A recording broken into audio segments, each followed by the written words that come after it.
Di nama Tuhan, selamat malam, selamat kita kembali berjumpa di dalam renungan malam kita. Dan malam hari ini kita kembali ada di dalam hadirat Tuhan. Bapak Ibu Saudara yang terkasih, mari siapkan hatimu untuk kembali kita belajar akan kebenaran Tuhan. Namun sebelumnya kita akan menyembah Tuhan, kita meninggikan nama Tuhan. Di dalam hadirat Tuhan, mari angkat hatimu kepada Tuhan. Kita menaikkan setiap pujian kita dengan iman. Kita mau katakan kepada Tuhan, setiap janji-Mu Tuhan, kami simpan di dalam hati kami. Sekalipun kami harus melewati masalah, air mata, tetapi kami tahu, kami percaya ada janji-Mu yang selalu menopang kehidupan kami. Terima kasih Bapa. Kami mau tetap dan menikmati hadirat-Mu. Kami mau bersekutu dengan Engkau.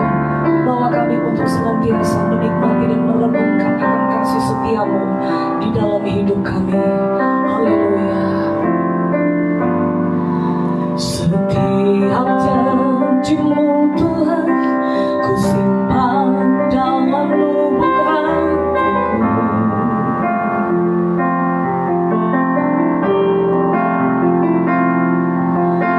Lewati setiap masalah, setiap tetes air mata dalam hidupku.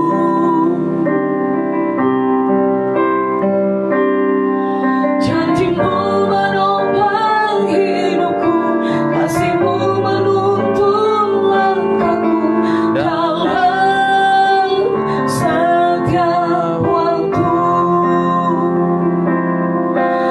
Penolongku yang aku percaya.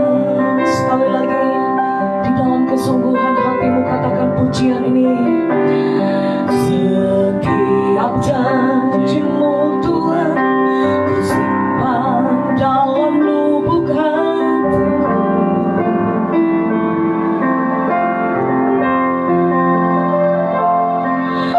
Lewati setiap masalah, setiap tetes air mata dalam hidupku. Janji-Mu menopang hidupku, kasih-Mu menuntun langkahku dalam setiap waktu. Penolongku yang aku percaya. Sama-sama katakan, terima kasih Yesus. Terima kasih, buat kasih setiamu. Penyertaan-Mu sempurna, janji-Mu tak pernah terlambat menolongku.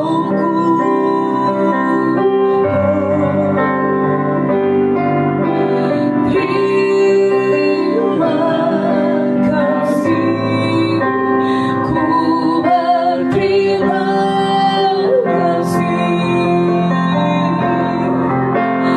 Buat kasih setiamu di dalam hidupku. Sekali lagi dalam penyembahan-Mu katakan dalam pujian ini. Setiap janji-Mu Tuhan, ku simpan dalam lubuk hatiku.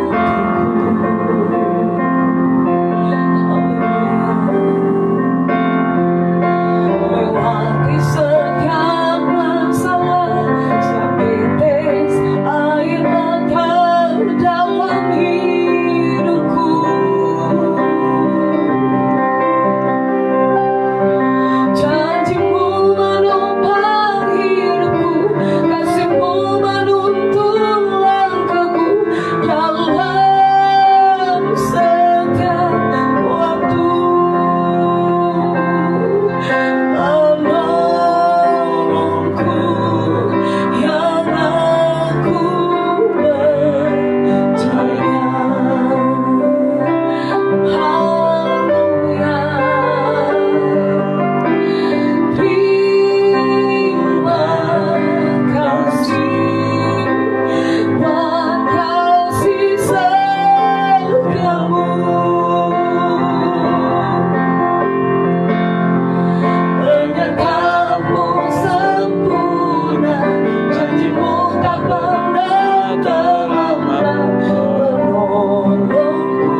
yang sanggup mengubah setiap keberadaan kami.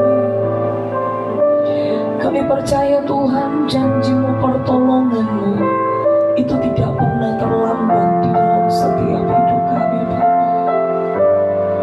Dan malam hari ini kami mengangkat iman kami, hati kami kepadamu. Kami mau bersyukur atas anugerah yang Tuhan berikan bagi kami. Terima kasih Tuhan. Haleluya. Hanya Kau Tuhan penolongku, yang selalu setia bersamaku. Kasih-Mu yang sanggup mengubah kehidupanku. Sungguh ku berserah, sungguh ku percaya kuasa-Mu terlebih besar. Tuhan, ku terlebih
setiap pujian kami, menjadi pernyataan iman kami dari setiap kata demi kata kami Tuhan.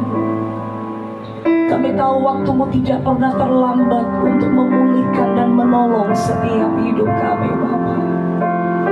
Karena itu Bapa, kami mau nyatakan dengan iman kami di dalam hadirat-Mu malam ini, bahwa sesungguhnya Tuhan, pengharapan hidup kami itu pasti ketika kami bergantung penuh kepada-Mu. Dan kembali Tuhan, malam hari ini kami membuka setiap keberadaan hati kami kepada Tuhan. Engkau yang mengenal kedalaman setiap hati kami. Engkau yang mengenal apa yang menjadi kerinduan dan doa kami Bapa. Dan malam hari ini Tuhan, teguhkan setiap janji-janji-Mu di dalam hidup kami lewat setiap perkataan-perkataan firman-Mu yang merupakan adalah perkataan-Mu sendiri Tuhan. Kami rindu biar setiap hati dan pikiran kami, setiap hari hidup kami diisi setiap perkataan-Mu yang mengandung janji itu Tuhan. Karena kami percaya apa yang Engkau firmankan, katakan itu adalah ya dan amin bagi setiap pribadi kami. Urapi hamba-Mu yang akan menyampaikan kebenaran firman-Mu di malam hari ini. Dan biar firman Tuhan yang kami terima itu menjadi rema di dalam setiap hati kami. Kuduskan pendengaran dan pandang kami Tuhan, ketika kami belajar akan kebenaran firman-Mu, sehingga tidak ada penolakan akan firman-Mu di dalam hati kami. Tapi kami siap untuk dibentuk, kami siap untuk diajar, kami siap untuk dituntun lewat kebenaran firman-Mu, sehingga kami terus hidup dan berjalan sesuai dengan kehendak Tuhan di dalam hidup kami Bapa. Kami buka hati kami, Roh Kudus beri kami pengertian yang benar, untuk kami boleh memahami dan mengerti apa yang kami dengar, apa yang kami terima lewat kebenaran firman-Mu di malam hari ini. Dan tutup bungkus setiap atmosfer yang ada di atas kami, di tempat ini, bahkan setiap umat-Mu dimanapun mereka berada malam hari ini, yang mengikuti renungan malam ini Tuhan. Engkau berkati mereka semua. Terima kasih Bapa. Kami siap untuk belajar kembali kebenaran firman-Mu. Hanya di dalam nama Tuhan Yesus Kristus kami berdoa dan bersyukur. Haleluya. Amin.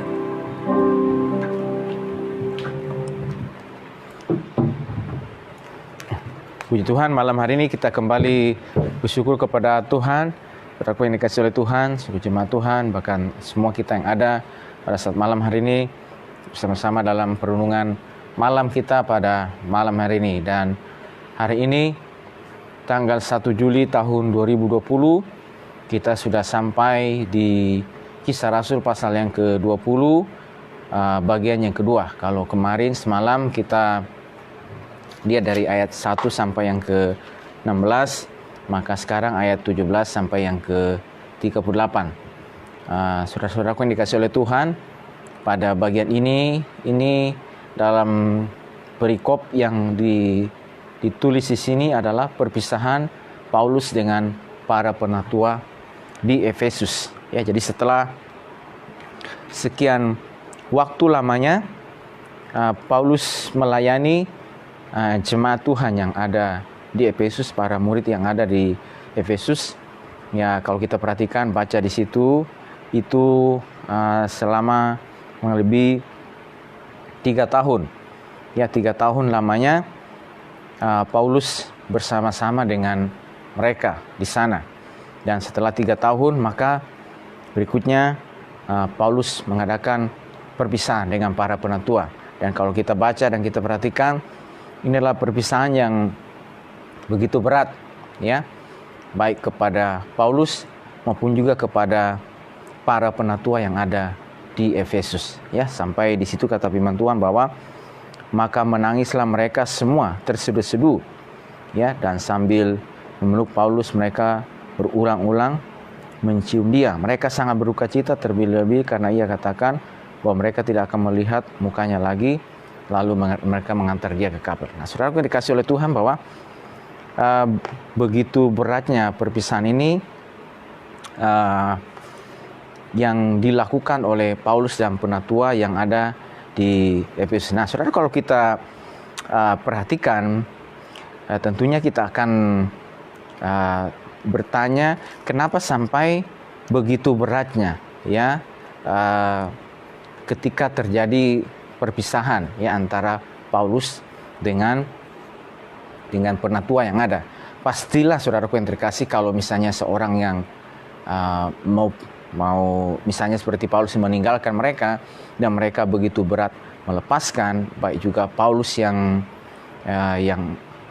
ada dan juga para penatua yang ada, pastilah ada sesuatu yang mungkin selama 3 tahun itu ada satu kenangan-kenangan yang baik yang sudah dilakukan, atau ada sesuatu taburan-taburan pekerjaan-pekerjaan yang baik yang Paulus lakukan, kerjakan di jemaat tersebut, sehingga mereka sangat berat sekali. Dan boleh dikatakan di sini bahwa ketika mereka mau berpisah ini adalah sebuah perpisahan yang begitu berat sekali, karena akan ditinggalkan oleh orang yang selama ini sudah mengajar mereka ya.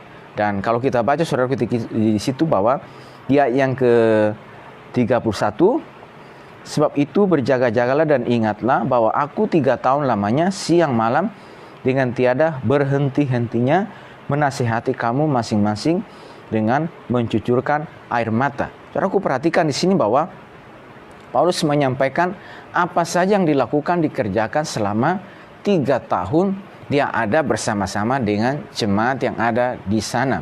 3 tahun ini bukanlah waktu yang singkat ya, tapi ini suatu masa waktu yang boleh dikatakan cukup lama, sekitar 36 bulan lamanya ya.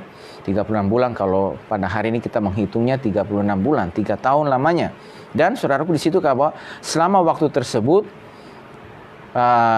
di sini kata firman Tuhan siang malam dengan tiada berhenti-hentinya ya. Jadi tidak ada, boleh katakan tidak ada ruang sedikit pun untuk tidak mengajarkan, tidak menasihati para murid, tidak membina mereka, memimpin mereka, bahkan juga menguatkan mereka supaya saudaraku mereka boleh bertumbuh. Dan juga di situ kata firman Tuhan dan juga masing-masing dengan mencucurkan air mata. Jadi ini betul-betul sebuah perjuangan yang berat yang dilakukan oleh Paulus.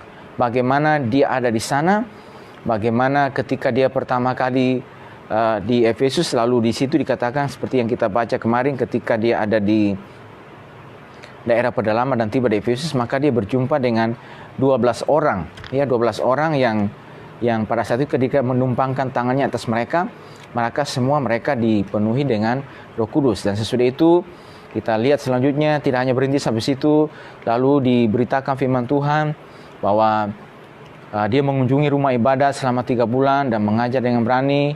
Oleh pemberitanya ia berusaha mengajarkan mereka tentang kerajaan Allah ya. Dan orang-orang yang dapat diyakinkan, para murid yang dapat diyakinkan tentang pemberitaan firman Allah yang disampaikan oleh Paulus, maka ia memisahkan mereka secara tersendiri ya, memisahkan mereka secara tersendiri, lalu mengajar mereka secara intensif ya. Di studian kata firman Tuhan, setiap hari ia berbicara di ruang kuliah Tiranus ya. Dia terus katakan hal ini dilakukan 2 tahun lamanya sehingga semua penduduk Asia mendengar firman Tuhan. Jadi setiap hari dia intens terus ngajar firman Tuhan ya, sesuai dengan kapasitas yang Tuhan beri kepada dia, sesuai dengan hikmah yang Tuhan anugerahkan kepada dia. Lalu dia mulai mengajar, dan juga tidak hanya dia mengajar menabur kebenaran firman Tuhan, tapi di sana juga dia juga menjumpai ada begitu banyak juga tantangan ya yang dihadapi di sana sebagai seorang. Kalau kita perhatikan, sudah perhatikan bahwa Demetrius menimbulkan huru-hara ya, memberikan perlawanan terhadap apa yang dikerjakan oleh Paulus. Tapi oleh tangan Tuhan, saudaraku, maka Tuhan boleh menolong Paulus ya untuk terus melakukan pelaksanaan pekabaran Injil yang ada di sana. Dan ketika murid-murid itu sudah mulai berhimpun dan percaya, dipanggil keluar dari kegelapan, dan berikutnya ia melengkapi mereka, ia mendidik mereka, ia mengajar mereka. Nah, saudaraku, bahwa di situ dikatakan sejak hari pertama ia tiba di Asia, di ayat yang ke-18 saya bacakan, sesudah mereka datang berkata ia kepada mereka, kamu tahu bagaimana aku hidup di antara kamu sejak hari pertama aku tiba di Asia ini. Dengan segala rendah hati aku melayani Tuhan. Dalam pelayanan itu aku banyak mencucurkan air mata dan banyak mengalami pencobaan dari pihak orang Yahudi yang mau membunuh aku. Jadi semenjak dia tiba pertama kali di Asia ini, kata Paulus, ya, di Efesus ini, saudaraku terkasih, maka dengan segala rendah hati, ya, ia melayani Tuhan. Dan dalam pelayanan itu dia banyak mencucurkan air mata, ya. Artinya bahwa ini bukanlah sebuah pelayanan yang mudah. Kalau sampai mencucurkan mata, artinya bahwa ada sebuah beban yang begitu berat, perjuangan yang begitu berat yang harus dijalani. Bukanlah suatu hal yang mudah dalam melayani, dalam membangun jemaat, dalam memimpin mereka, dalam menggembalakan mereka,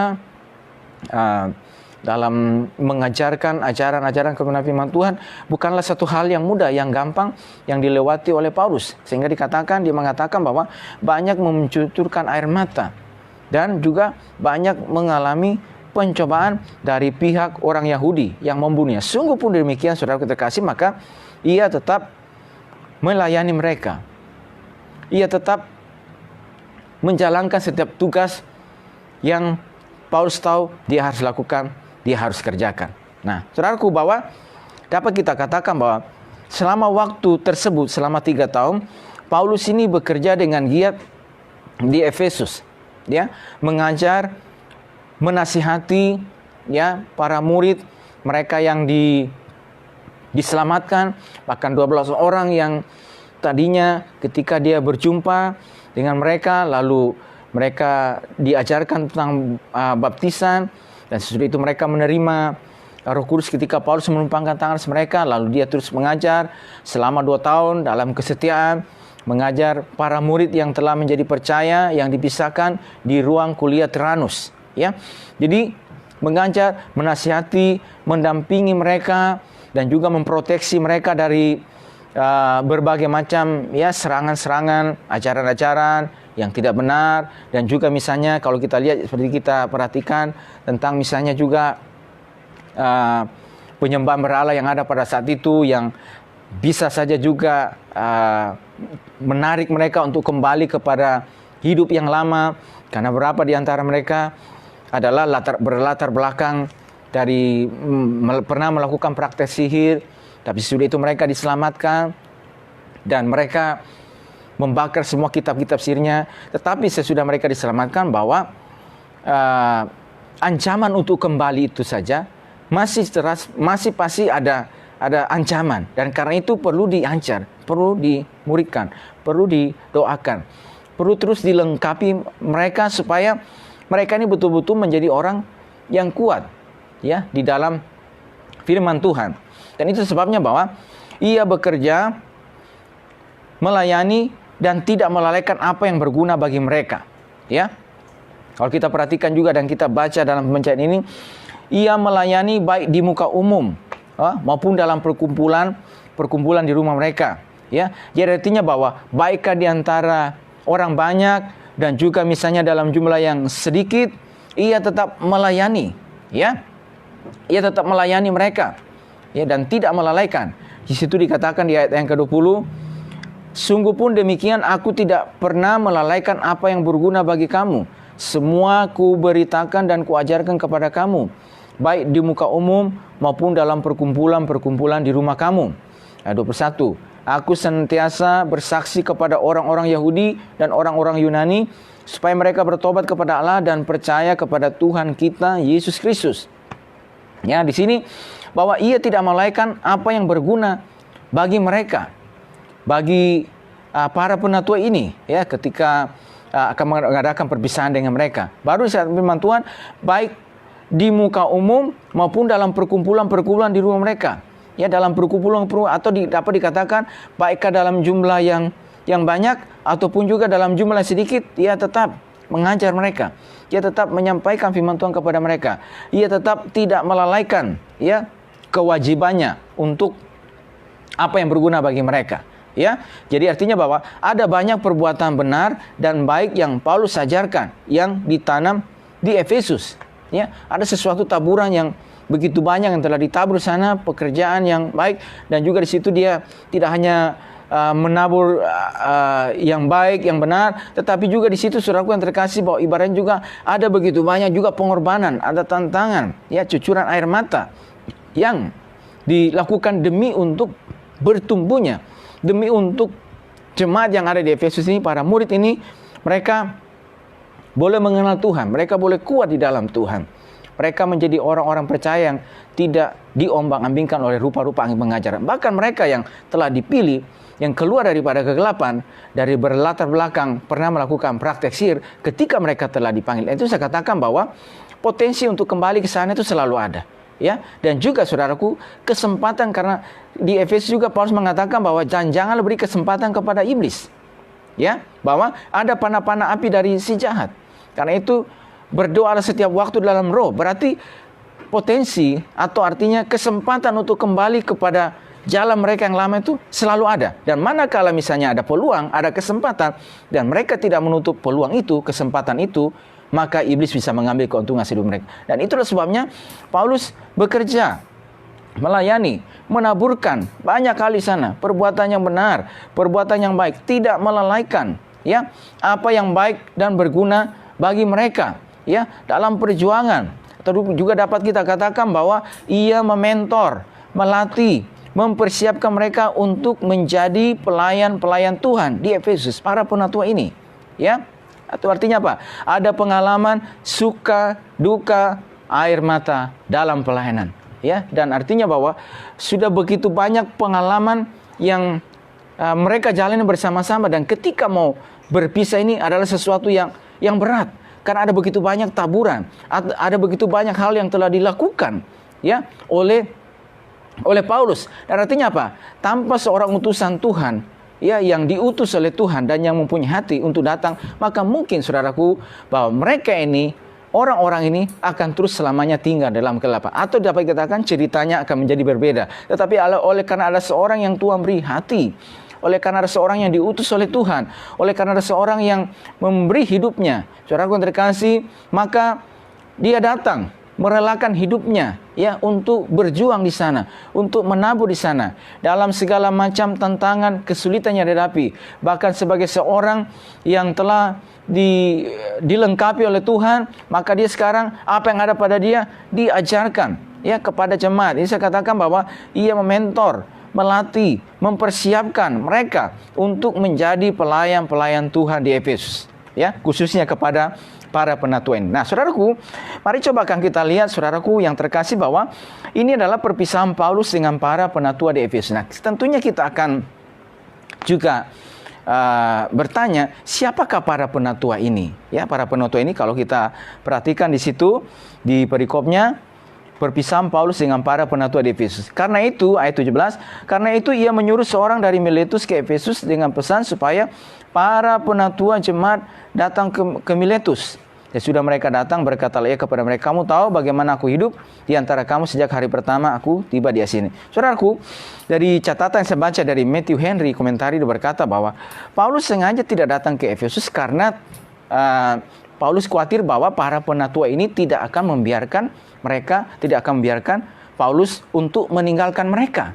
Sehingga saudaraku, maka ia memberi pesan supaya ia menantikan mereka di Miletus, dan para penatua itu yang datang kepadanya di sana. Kalau dia ke sana, saudaraku, maka mungkin mereka tidak akan membiarkan dia, melepaskan dia. Nah, saudaraku, dan kalau kita lihat para penatua jemaat, nah siapakah para penatua atau hamba-hamba Allah ini yang akhirnya, saudaraku, mereka menjadi pelayan-pelayan jemaat yang ada di Efesus, ya, yang bertugas untuk sebagai penjaga kawanan domba Allah yang telah terbentuk, yang telah terpanggil menjadi orang-orang percaya yang tinggal di Efesus. Nah, saudaraku, dari beberapa dari catatan yang saya baca, dan juga saudara catatan itu dia mengatakan bahwa para penatua yang ada di Efesus ini atau para hamba Allah ini, ya saudara, menurut sebagian orang merupakan ke-12 orang yang menerima Roh Kudus melalui tangan Paulus. Nah, coba kita lihat mundur lagi di Kisah Rasul pasal 19 ayat yang ke-6 sampai 7.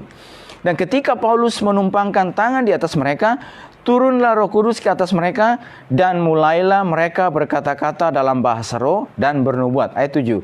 Jumlah mereka adalah kira-kira 12 orang. Ya, jadi saudara terkasih bahwa menurut catatan bahwa kemungkinan besar bahwa para penatua yang selanjutnya ini mereka diberi tugas sebagai penilik jemaat, sebagai penatua-penatua untuk memperhatikan jemaat, untuk menggembalakan mereka, jemaat yang ada di Efesus yang telah terhimpun menjadi orang-orang yang percaya. Kemungkinan besar bahwa mereka ini adalah 12 orang yang diceritakan oleh Kisah Rasul pasal 19 ayat yang ke-6 sampai yang ke-7 ini. Bahwa ketika Paulus tiba di Efesus, saudaraku, maka ia berjumpa dengan beberapa orang murid di sana, 12 orang ini. Lalu bertanya kepada mereka, sudahkah kalian terima Roh Kudus ketika menjadi percaya? Bahkan mereka belum pernah dengar tentang siapa Roh Kudus. Apa yang dimaksud dengan Paulus ini? Mereka masih belum pernah mendengar. Mereka masih buta tentang hal tersebut. Kalau begitu kalian dibaptis dalam nama siapa? Lalu mereka mengatakan, kami dibaptis dengan baptisan Yohanes. Lalu Paulus sampaikan bahwa baptisan Yohanes adalah berarti untuk orang yang telah bertobat. Dan sesudah dia mengajarkan beberapa hal kepada mereka, maka bahwa mereka harus percaya kepada dia yang datang kemudian daripadanya, itu Yesus. Ketika mereka mendengar hal itu, mereka memberi diri mereka dibaptis dalam nama Tuhan Yesus. Ketika mereka mulai mendengar penguraian, penjelasan Paulus ya tentang baptisan dalam nama Yesus, dan juga pastinya tentang pelajaran tentang Roh Kudus. Jadi Paulus datang dan mengajar mereka. Paulus datang dan mendidik mereka. Paulus datang dan berikutnya memberikan penerangan kepada mereka. Dan setelah diberikan penerangan kepada para murid ini, saudara terkasih, dan mereka mengambil keputusan untuk dibaptis dalam baptisan air. Dan setelah itu Paulus menumpangkan tangan atas mereka, dan atas tumpangan tangan oleh Paulus ini, maka mereka menerima Roh Kudus turun ke atas mereka. Dan kata firman Tuhan, mulailah mereka berkata-kata dalam bahasa roh dan bernubuat. Jadi hati mereka terbuka. Dan saudaraku, bahwa sesudah mereka diajarkan tentang hal-hal yang dasar ini, tentang bertobat dan menerima baptisan dalam nama Yesus dan dipenuhi dengan Roh Kudus, maka sedunia itu yang tadi saya katakan bahwa Paulus secara intens juga mengajar mereka, mempersiapkan mereka, melatih mereka. Mereka yang telah tadinya tidak paham, tidak mengerti siapa Roh Kudus. Kami pada hari ini cuma tahu tentang baptisan Yohanes, ya. Lalu Paulus ketika melihat hal tersebut, ia mulai mengajar mereka, ia mulai mendidik mereka, dan ketika diajarkan kepada mereka tentang hal-hal yang dasar, dan sesudah itu mereka menerima Roh Kudus. Lalu berikutnya saudaraku, seperti yang kita baca seterusnya, bahwa Paulus secara intens mengajar dan mementor mereka setiap hari di ruang kuliah Trinus. Atau artinya saudaraku, terus diisi dan dilengkapi dengan kacamata rohani yang Tuhan berikan kepada Paulus. Maka Paulus melihat mereka bahwa mereka ini adalah orang-orang yang telah dipanggil, yang dipanggil keluar dari kegelapan. Maka Tuhan juga akan memakai kehidupan mereka. Tetapi sebelum sampai kepada tahap itu, mereka harus dipersiapkan terlebih dulu. Mereka harus dilengkapi, mereka harus diajar dengan kebenaran firman Tuhan. Dan itu menjadi tanggung jawab Paulus untuk mengajar mereka, untuk mendidik mereka secara intens setiap hari, kata firman Tuhan, ya, di ruang kuliah Trinus. Lalu selama 2 tahun lamanya dia mengajar. Dan ketika Paulus mengajar para murid ini, ya saudaraku, dan di dalamnya juga para 12 orang ini dan juga murid-murid yang saudaraku, dan ketika mereka terus diajar,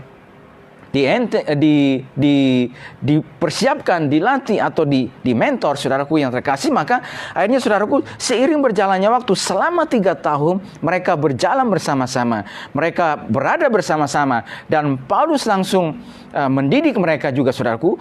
Ketika selesai waktunya atau genap waktunya bahwa Paulus akan meninggalkan mereka, berpisah dengan mereka saudara, maka sekarang mereka juga sudah siap untuk dipercaya sebagai penatua-penatua, ya, di Efesus. Untuk siap juga sekarang bahwa kamu juga sekarang juga siap untuk menerima beban untuk menjalankan tugas tanggung jawab pelayanan yang ada di Efesus ini. Karena Paulus harus melanjutkan perjalanan berikutnya, ya, karena dia tidak selamanya akan ada di situ. Tapi tugasnya dia untuk melengkapi mereka, untuk mengajar mereka, untuk mendidik mereka. Saudaraku terkasih, maka sudah selesai dan sekarang berikutnya, iya, mereka yang harus melanjutkan tugas tersebut. Dan itulah sebabnya saudaraku terkasih, maka ketika Paulus mulai banyak berbicara kepada mereka, bagaimana dia dengan ketekunan selama 3 tahun ini, dia mulai mendidik mereka dengan cucuran air mata, sekalipun ada tentangan, sekalipun ada beban, pada saat yang bersamaan dia harus memikul beban untuk mengajar, ya, para murid, mempersiapkan mereka, dan juga pada saat yang bersamaan juga saudaraku terkasih, maka juga dia juga menghadapi tantangan, ya, menghadapi situasi yang ada di kota Efesus. Dan juga saudaraku yang terkasih, kalau kita baca juga di sini saudaraku yang terkasih, bahwa Paulus ini juga dia dengan tangannya sendiri dia telah bekerja untuk memenuhi keperluannya dan keperluan kawan-kawan seperjalanan. Atau artinya dia tidak mau menjadi beban kepada mereka. Supaya mereka, artinya apa ini saudaraku? Pada saat yang bersamaan juga ketika ada tugas tanggung jawab, maka pada saat yang bersamaan juga dia juga bekerja dengan sekuat tenaga untuk memenuhi kebutuhan secara ekonomi, secara apa yang dibutuhkan oleh Paulus dan kawan-kawan seperjalanan selama dia tinggal. Itu kan artinya ketika dia berada di Efesus, dia kan juga butuh tempat untuk beristirahat, ya, untuk menyegarkan dirinya, ya, untuk juga untuk makannya dan juga untuk kebutuhan-kebutuhannya. Dia kata Paulus bahwa, iya, kamu sendiri tahu bahwa dengan tanganku sendiri aku telah bekerja untuk memenuhi keperluanku dan keperluan kawan-kawan seperjalananku. Ya, saudara, bagaimana ini yang saya katakan bahwa dia harus mengajar pada saat yang bersamaan, mempersiapkan, mementor mereka, dan juga pada waktu yang bersamaan dia menghadapi tantangan yang begitu banyak, cucuran air mata, itu yang dikatakan. Dan juga pada waktu yang bersamaan lagi juga saudara, dia juga harus berjuang untuk kebutuhannya dan juga kawan-kawan seperjalanannya. Tetapi firman Tuhan harus tetap dijalankan, Injil Tuhan harus terbenarkan. Dia boleh terus menabur, dia terus melakukan setiap tugasnya, dia terus mengerjakan. Dan saudaraku, kalau kita baca juga saudaraku, dalam catatan saya baca, mungkin juga saudaraku, Timotius yang adalah kawan perjalanannya dia ini saudaraku terkasih, Timotius saudara-saudaraku juga, Timotius sudah melantik para penatua lain untuk melayani jemaat di sana dan daerah sekitarnya. Artinya bahwa Timotius ini juga sekarang sudah juga dipercaya juga untuk sebagai seorang yang bertugas di sana, yang menggembalakan, tapi dibantu oleh penatua-penatua yang ada. Dan juga mungkin yang besar bahwa Timotius juga sudah mengangkat penatua yang lain untuk melayani jemaat di sana dan daerah sekitarnya. Nah, saudaraku terkasih, apa yang coba kita pingin lihat dan kita ingin pelajari dari perikop ini, dari apa yang kita pelajari pada malam hari ini yang menjadi perundungan kita. Saudaraku yang terkasih, bahwa setiap kehidupan kita, bagaimana kita melihat sesama orang percaya, sesama murid dengan mata rohani, lalu menanamkan sesuatu kepada mereka, itu sangat penting. Jadi ketika, itu yang saya katakan, di mana Tuhan bawa setiap kehidupan kita, di mana Tuhan tempatkan kita, kita sebagai utusan Tuhan, kita sebagai orang-orang yang percaya, kita sebagai murid-murid Tuhan, siapapun kita yang telah dipanggil keluar daripada kegelapan kepada terang yang ajaib, yang telah diajar Tuhan, yang telah dilengkapi Tuhan sampai pada saat ini, ya, yang telah menerima pengajaran firman Tuhan, ya, belajar firman Tuhan, dan juga dengan berbagai macam pengalaman-pengalaman kehidupan yang Tuhan izinkan kita lewati, yang Tuhan izinkan kita hadapi. Dan saudaraku, dengan semua yang telah Tuhan taruhkan kepada kita, dengan semua yang telah kita pelajari tersebut, baik secara pengetahuan firman Tuhan dan juga secara pengalaman-pengalaman kerohanian, sekalipun dalam beban-beban yang kita pikul, sekalipun dalam berbagai macam hal yang kita hadapi, saudaraku, tetapi kita tetap melihat pertolongan Tuhan bekerja atas kehidupan kita. Nah, kita yang telah dilengkapi Tuhan tersebut, sekarang bagaimana juga kita belajar dari apa yang Paulus lakukan. Sekarang bagaimana kita melihat sesama kita, orang-orang percaya, mereka yang ada di mana kita bersama-sama, supaya kita juga melihat sekarang apa yang saya bisa lakukan buat mereka, apa yang saya bisa kerjakan, perbuatan baik, perbuatan benar seperti apa yang saya mesti tanamkan, yang saya mesti melakukan, supaya saudara seiman, sesama murid-murid Kristus ini juga, mereka juga saudara-saudara terkasih, tidak tinggal dalam keadaan-keadaan yang lemah, tidak tinggal dalam keadaan yang terpuruk, tidak merasa diri tidak bisa, tidak merasa diri bahwa sepertinya bahwa hidup ini tidak ada harapan dan seterusnya. Artinya dengan hadirnya kita, dengan Tuhan bawa saya dan saudara di tempat tersebut, apa yang mesti kita lakukan? Apa yang mesti kita kerjakan? Apa yang mesti kita tanamkan? Bagaimana kita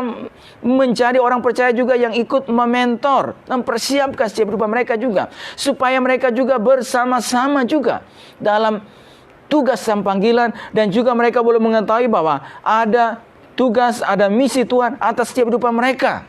Ya, supaya mereka juga dipakai oleh Tuhan. Mereka juga boleh mengalami kasih karunia Tuhan. Mereka juga mau lihat bahwa Tuhan juga akan punya rencana bagi seluruh mereka, supaya mereka menjadi orang-orang percaya pada akhir zaman ini yang bisa kuat pada salah satu pintu gerbang, ya, pada salah satu tempat, pada salah satu daerah di mana mereka berada, dan di tempat tersebut, di pintu gerbang tersebut, di mana Tuhan tempatkan mereka, mereka juga selanjutnya, mereka yang telah mengalami kasih karunia Tuhan, mereka yang telah mengalami kekuatan daripada Tuhan, mereka yang telah mengalami pertolongan daripada Tuhan, mereka yang telah mengalami penerangan oleh firman Tuhan yang disampaikan, diajarkan kepada mereka, di tempat di mana mereka, Tuhan juga selanjutnya melalui kehidupan mereka, memakai mereka juga untuk menjadi berkat bagi banyak orang.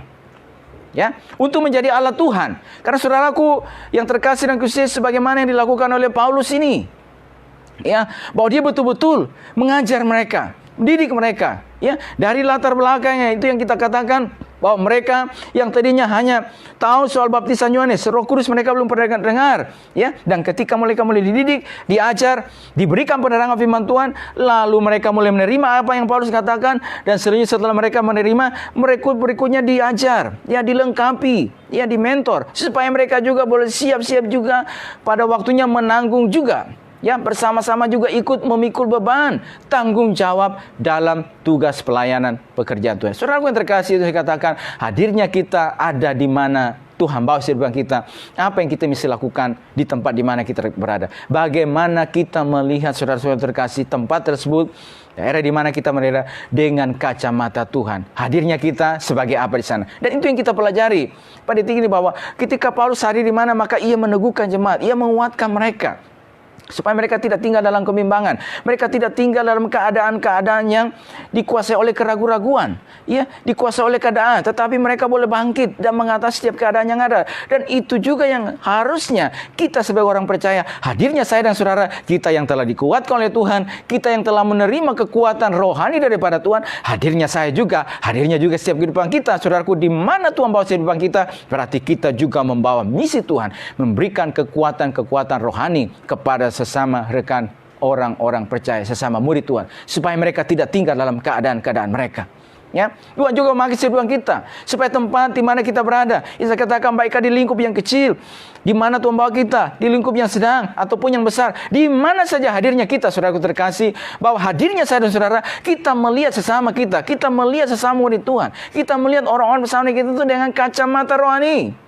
Ya, bukan saudara hadirnya kita, bukan memberikan, saudaraku yang terkasih, hadirnya kita bahwa mereka yang dalam keadaan terpuruk tambah lebih terpuruk, tetapi hadirnya saya dan saudara supaya mereka boleh bangkit, mereka boleh melihat kasih Tuhan, mereka boleh melihat bahwa Tuhan sesungguhnya punya rencana yang indah bagi kehidupan mereka, supaya Tuhan juga berkenan mengangkat, memberkati mereka, melihat rencana yang indah bagi kehidupan mereka dalam seluruh situasi kehidupan mereka. Dan sesudah itu, saudara terkasih, melalui hal tersebut, mereka juga bisa menjadi berkat. Mereka juga menjadi alat-alat Tuhan, ya, pada waktu yang mereka jalani. Artinya apa, saudaraku? Ini seorang juga yang berbesar hati untuk melihat dan juga mempersiapkan mereka, melihat sesamanya dengan kacamata rohani. Dia melihat juga bahwa sesama ini punya kapasitas rohani yang Tuhan anugerahkan. Maka saya juga punya kapasitas rohani. Artinya apa? Kita sama-sama.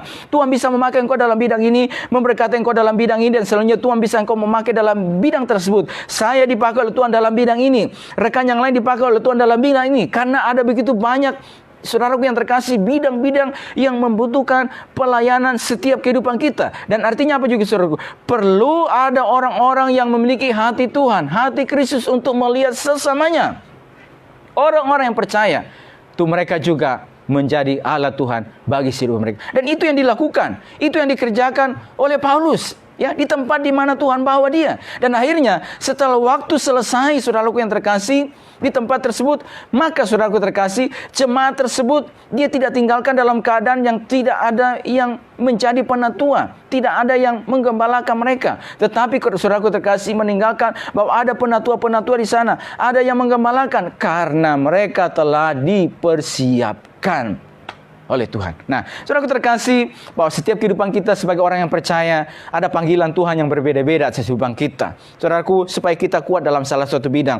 Apakah dalam bidang misalnya bidang pendidikan, bidang kerohanian, atau juga misalnya bidang ekonomi, dan juga bidang yang lainnya, saudaraku, ini saya katakan beberapa pintu gerbang, dan ada anak-anak Tuhan yang dianugerahkan Tuhan secara khusus untuk kuat pada bidang ini. Dengan kuatnya mereka pada bidang-bidang tersebut, berarti artinya apa? Supaya pada bidang tersebut mereka juga boleh menjadi alat Tuhan, menjadi berkat Tuhan. Dan saudaraku, tahukah kita bahwa ketika dalam masa perjalanan ini, saudaraku, ada saja situasi, ada saja masa-masa di mana yang ingin menggoyangkan.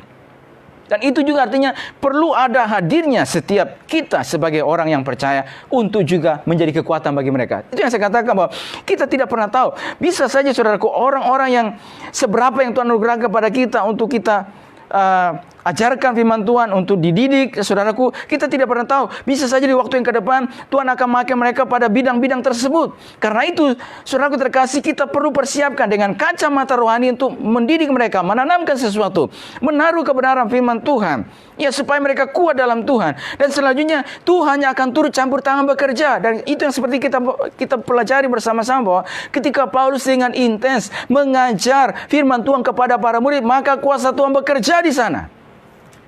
Campur tangan Tuhan terjadi di sana. Artinya juga kita percaya bahwa kita hanya melakukan bagian kita. Kita bagian seperti yang Paulus katakan, baik kita bagian menanam, apakah menanam atau menyiram, nanti Tuhan yang kasih pertumbuhan tersebut. Sehingga orang-orang tersebut, saudaraku, akan dipakai oleh Tuhan sesuai dengan kapasitas atau sesuai dengan pilihan dan panggilan Tuhan atas kehidupan mereka. Supaya pada bidang-bidang yang akan Tuhan berikan kepada mereka, mereka kuat pada bidang tersebut, dan selanjutnya mereka juga berdaya guna, bermanfaat di mana Tuhan tempatkan setiap kehidupan mereka. Jadi saya katakan, saudaraku yang terkasih, hadirnya kita di mana Tuhan bawa kehidupan kita, bagaimana kita melihat sesama kita itu sangat penting. Nah, saudaraku, yang berikutnya, apa yang kita bisa lihat dan pelajari dari perikop ini, saudaraku, bahwa apa sekarang yang kita tanam atau kita tabur di mana Tuhan tempatkan setiap kehidupan kita.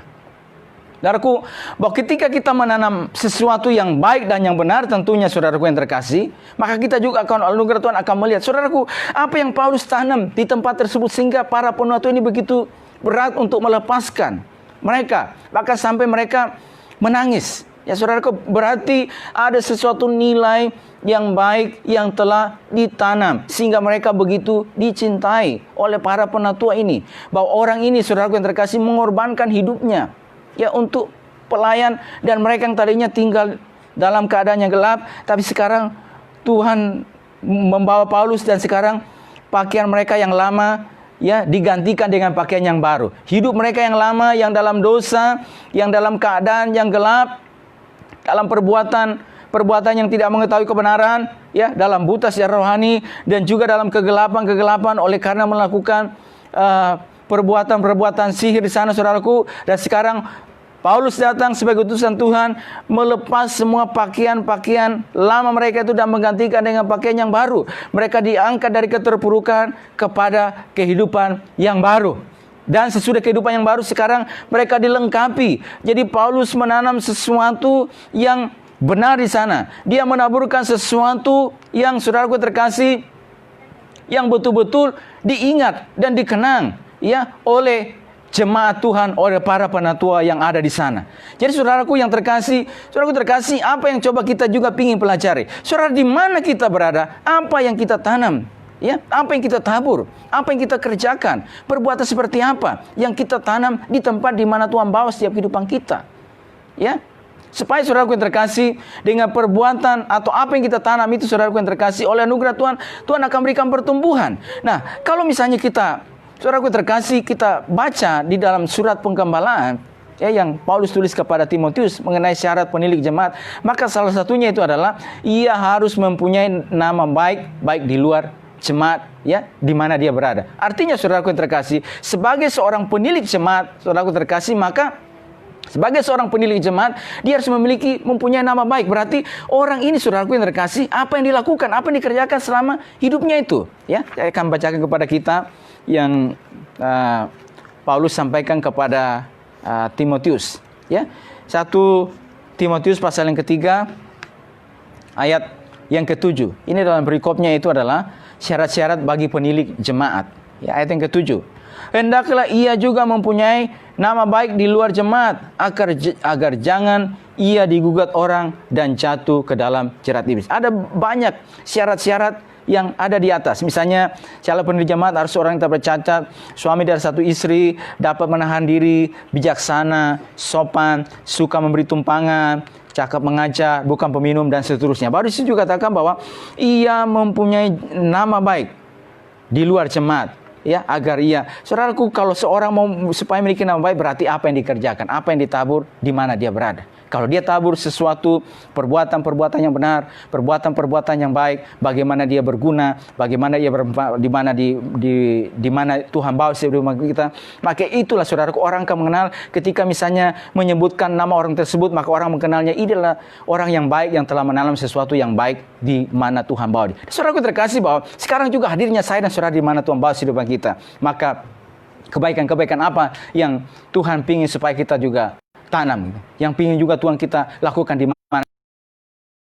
Apa yang Paulus lakukan ini, saudaraku, yang melihat bahwa ini adalah perbuatan yang benar, perbuatan yang baik, apa yang dilakukan, maka selama waktu 3 tahun yang Tuhan berikan kepada dia tak henti, ia mengajar, ia menasihati, ia melengkapi jemaat Tuhan yang ada, supaya mereka yang dalam keadaan-keadaannya seperti sudah kita pelajari, bahwa supaya mereka boleh bangkit dari keadaan yang lama kepada hidup mana dia berada, ya, ketika dia berada di Efesus, saudaraku. Dan akhirnya jemaat mengingat, para penonton mengingat ketika dia akan berpisah dengan mereka, maka rasa-rasanya mereka, saudaraku, yang kita sudah lihat bahwa mereka begitu berat melepaskan akan kepergian Paulus ini, saudara, karena apa yang telah dilakukannya. Saudaraku terkasih dalam Kristus Yesus, kita percaya juga apa yang saudara, sekali lagi, ketika Tuhan bawa kehidupan kita, Tuhan bawa saya dan saudara, hadirnya kita dari mana, maka apa yang kita lakukan, apa yang kita kerjakan. Nah, seperti Paulus mengatakan bahwa dia hanya memandang kepada Tuhan saja.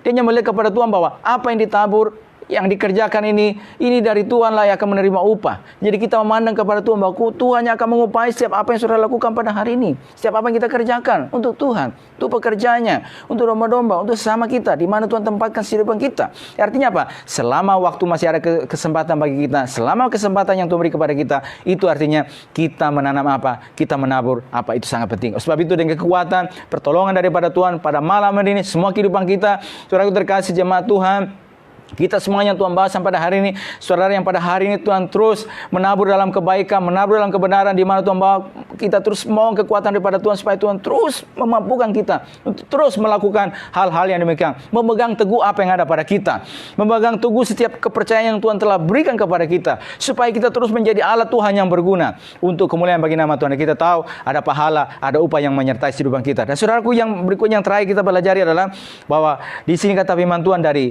3 tahun dan apa yang dilakukan ini, bahwa Paulus ini adalah seorang yang setia dalam menjalankan tugas pelayanan yang Tuhan percayakan kepada dia.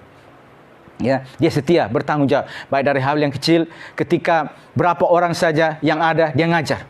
Ya, baik dalam berapa jemaat, di muka umum, dia lakukan, dikerjakan.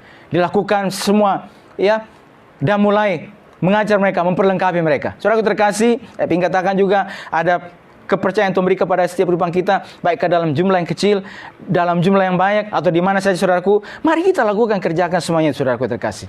Dan Tuhan akan melihat dan akan mengupahi setiap apa yang kita lakukan pada hari ini, saudaraku. Ya, setiap apa yang saudara kerjakan pada hari ini. Dan saya berdoa setiap kita terus oleh pertolongan Tuhan, kekuatan Roh Kudus memampukan kita untuk terus setia dalam setiap bagian yang Tuhan percayakan dalam setiap kehidupan kita. Lalu terkasih bahwa terus Tuhan bawa kehidupan kita juga untuk bagaimana melihat sama kita, saudara kita, rekan kita dengan kacamata rohani, supaya kita bisa melakukan sesuatu yang berguna dan benar, bermanfaat. Dan berikutnya, saudaraku, kita terus menabur, menanam dalam perbuatan yang benar, perbuatan yang baik, supaya nama Tuhan dipermuliakan melalui kehidupan kita. Puji Tuhan, Tuhan berkati semua kita pada malam hari ini. Kita akan masuk dalam doa kita, tapi sebelumnya kita akan kembali bersama-sama memuji Tuhan, dan sesudah itu kita akan berdoa bersama-sama.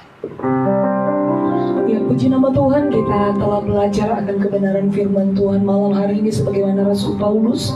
Dia terus bekerja buat Tuhan, dan saya percaya bahwa di dalam setiap kehidupan kita ada banyak hal yang Tuhan beri untuk kita kerjakan selama kita masih diberi kesempatan. Dan bukan dengan kekuatan kita bekerja buat Tuhan, tetapi bersama Roh Kudus, Roh penolong, penghibur itu yang akan terus menyertai dan memimpin setiap hidup kita. Sama-sama sebelum kita masuk dalam doa, kita mengatakan, ku rindu setiap waktu menghidupi kebenaran-Mu Tuhan di dalam hidup kami. Ku rindu setiap waktu hidupi kebenaran-Mu,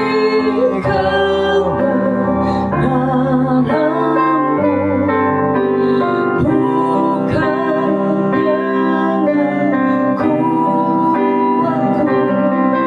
namun karena Roh-Mu.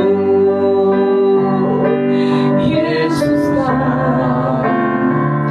yang ku pegang terus. Sekali lagi dalam doamu, naikkan pujian ini dengan sungguh-sungguh di hadapan Tuhan. Ku rindu setiap waktu hidupi kebenaran-Mu, bukan dengan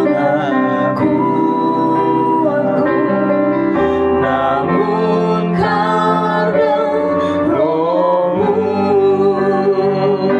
Yesuslah yang ku pegang teguh.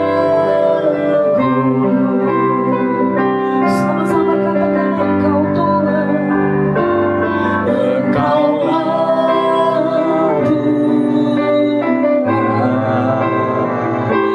Engkaulah Raja, berdaulat atas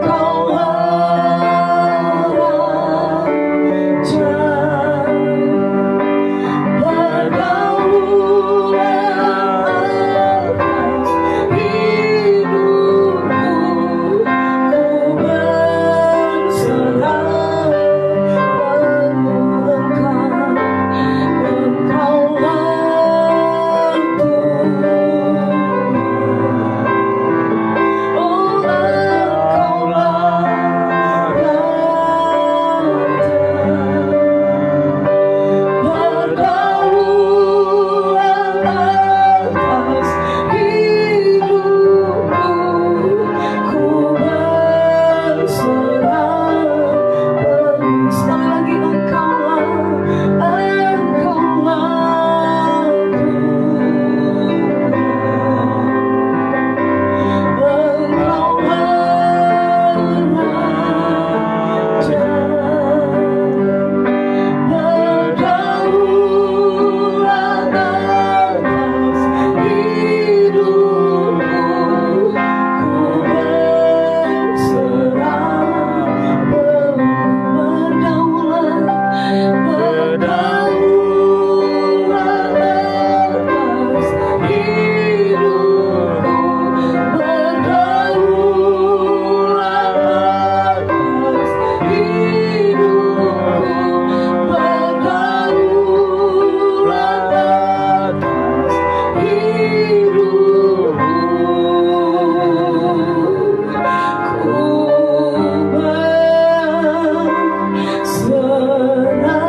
Kami bersyukur Tuhan kepadamu pada malam hari ini. Terima kasih buat waktu ini yang Tuhan beri kembali untuk kami boleh bersama-sama dalam perenungan malam, memuji, meninggikan, menaikkan pujian sembah kami kepada Tuhan, dan juga kembali bersama-sama bersekutu dengan firman-Mu ya Tuhan. Ya Bapa, kami bersyukur atas semuanya Tuhan. Apa kebenaran firman-Mu yang kami bisa pelajari pada saat malam hari ini Tuhan, kiranya oleh pertolongan Roh Kudus mampukan kami untuk boleh menghidupi dan melakukan semuanya Tuhan. Dimulai di tempat di mana kami berada ya Tuhan. Dimulai ya Tuhan dalam setiap ya Tuhan ruang-ruang di mana Tuhan membawa setiap kehidupan kami Tuhan. Kami bisa mengerjakannya, kami bisa melakukannya Tuhan. semuanya Tuhan. Bagi kehidupan kami Tuhan sebagai anak-anak-Mu, sebagai murid-Mu yang telah Tuhan bawa kami sampai sejauh ini, yang telah dididik, diajar dengan kebenaran firman-Mu ya Tuhan, supaya kami juga hadirnya juga kami Tuhan membawa penerangan ya Tuhan, menjadi mata bagi mereka yang belum mengerti tentang firman-Mu ya Tuhan. Apakah di dalam lingkungan di mana Tuhan bawa kehidupan kami ya Tuhan, dan juga Tuhan melalui pengalaman kerohanian, pengalaman hidup, pengalaman yang Tuhan bawa dalam kehidupan kami Tuhan. Dalam berbagai macam pengalaman itu kami boleh melihat tangan Tuhan, pertolongan Tuhan ada hadir bagi kehidupan kami. Dan dengan hadirnya kami juga Tuhan, ini menjadi juga Tuhan kesaksian, ini juga menjadi Tuhan motivasi bagi rekan-rekan kami, saudara-saudara seiman dalam berbagai macam situasi yang mereka hadapi, supaya mereka boleh tetap kuat, mereka boleh tetap kokoh ya Tuhan, tidak tinggal dalam keadaan-keadaan yang lemah, tidak tinggal dalam keadaan yang tak berpengharapan. Karena kami tahu Tuhan kami selalu ada hadir bagi kami untuk memberikan harapan, hari depan yang penuh harapan. Tuhan bawa kehidupan kami, yang berikutnya kami boleh bangkit dan melihat Tuhan bahwa ada maksud Tuhan, ada tujuan Tuhan dalam kehidupan kami Tuhan. Dan kami percaya juga Tuhan, ketika kami terus dididik, diajar, dilengkapi oleh kebenaran firman-Mu Tuhan, maka ya Tuhan, tiada mustahil Tuhan oleh anugerah pertolongan Tuhan membawa kehidupan kami, umat-Mu ya Tuhan. Ya Bapa, untuk juga pada waktu yang kami jalan ke depan Tuhan, menjadi orang-orang yang kuat dan berguna ya Tuhan, pada bidang-bidang yang Tuhan akan berikan kepada kehidupan kami Tuhan, dalam berbagai bidang ya Tuhan. Sehingga pada bidang-bidang tersebut ya Tuhan, kami boleh berdaya guna di tempat tersebut ya Tuhan. Kami seperti anak panah yang ketika dilepaskan sampai kepada tujuan, sampai kepada sasaran, maka di tempat tersebut ya Tuhan, kami bisa menghasilkan sesuatu ya Tuhan di tempat tersebut ya Tuhan, karena Tuhan telah melengkapi kami, mempersiapkan kami, utamanya secara kehidupan, secara kerohanian Tuhan, dipersiapkan dalam banyak hal ya Tuhan. Dan Engkau yang menumbuhkan setiap benih-benih firman Allah Tuhan. Kami mengerjakan setiap apa yang dapat kami lakukan Tuhan, dan lebihnya Tuhan Allah Roh Kudus, firman-Mu yang berkarya, bekerja, meneguhkan, menumbuhkan setiap benih-benih itu dalam hati setiap umat-Mu, dalam hati setiap murid-murid-Mu ya Tuhan, untuk boleh dimampukan, untuk boleh menghidupinya Tuhan, dan menjadi pelaku-pelaku firman-Mu ya Tuhan.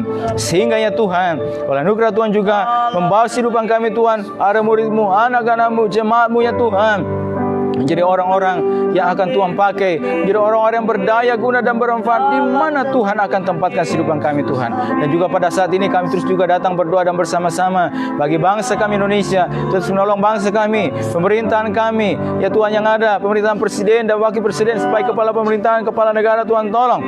Dan khususnya juga Tuhan pada saat ini Tuhan, dalam penanganan COVID-19 Tuhan tolong ya Tuhan, pemerintah pusat Tuhan bersama satuan gugus tugas yang ada, pemerintah daerah Tuhan, baik tingkat provinsi, tingkat kabupaten kota, bersama para relawan, bersama tim medis ya Tuhan, semuanya Tuhan tolong ya Tuhan, semuanya Jangan boleh bekerja bersama-sama dalam pemutusan mata rantai ya Tuhan COVID-19 ya Tuhan. Tuhan cara-cara itu yang ingin dilakukan semuanya Tuhan tolong bekerja ya Tuhan, sehingga semuanya boleh dapat berjalan dengan baik. Dan Tuhan oleh anugerah Tuhan mata rantai pemutusan COVID ini boleh dapat terputus Tuhan.